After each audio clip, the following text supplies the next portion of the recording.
مسافرش لیدلی کټ دی مالش لیدلی کټ کې ناراضي خوبونه مسافر مو وجنې خاونده د کور مېرمنه انتظار ورته کوي نه په ما د لارې کوڅې بند کړې پتا دې بند شي د چنار لاندې خوبونه مسافري دې روزي مشه وطن ته راشه ځوانې بېرته نه راځي نه جانان مې وږی رانتلی چې دسترخوان لره ورځم ژړا راځي نه د دعاګانو مور مې نشته دنیا بازار دی وارخطا ولاړه یمه هندوستانۍ شه روپۍ راوړه په کورنو روپو مې مور نه درکوي نه په مخ مې مه وهه خوږېږم پوزه مې پرېږده چې په تا مینېدمه زما دې څه وکړل چې لاړې په ځان دې ورکړه د یارانو محفلونه ما پې د اوښکو جرګه وکړه که یار پښتون وي ما به نه خفه کوي نه زما او ستا روغۍ ونه کړه اوس به خیرې د کلي مشر ته کومه د لیونۍ ارمان پوره شو اوس بېجوری بابا د شونډې بوسوي نه یه په پله راغلې که په جاله شین خالې به په تورور بل شانه لر لا لا لا لا لا لا لا لر لا لا لا لا لا لا لا لا شین خالې به په تورور بل شانه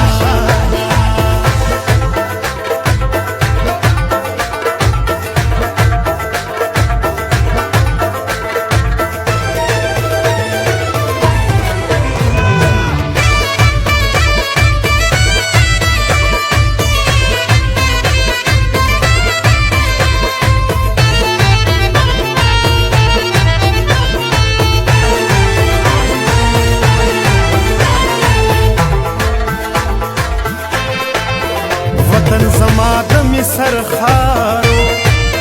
او سکندرو تشپلونه جوړومه خده چې تا نه وه جانانه که چرې ما نه وې ژړلي بدیونه مخ به دې هسې په کابه وي په زړه کافر زه دې ډېر ښه پېژنمه که څه که ورور دې دولتمن وي خدا مې واوره چې محتاج به دې ساتي نه راشه دا خپل تصویر سنبال کا لکه ماشوم مې په سرو سترګو ژړوي نه خوله مې خندا ته نه جوړېږي دا کله کله د ناکامه وخاندمه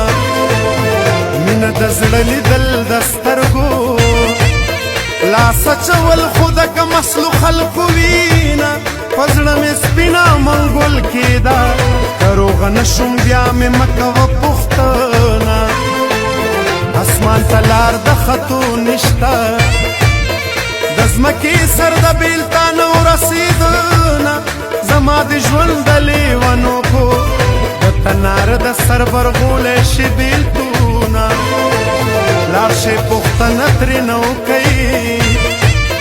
چې زما نوم ورله ورځي که هېر دې یمه بد مې د هېچا کړي نه دي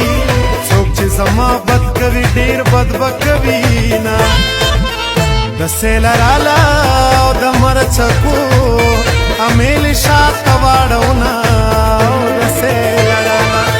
د سیله راله او د مرچکو امیل شاته واړونه د سیله راله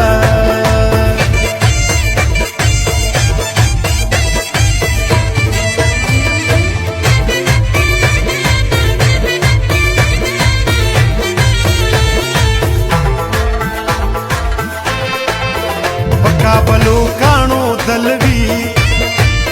چې د شلې دل یارۍ بیا تړي بندونه کله چې تېر وخت را په یاد کم دیوال ته شا کم زړه ته کېدم زنګونونه که زلیخا مینه نه وې چرته یوسف چرته د مصر بازارونه زما د زړه په دیوالونو ستا تصویر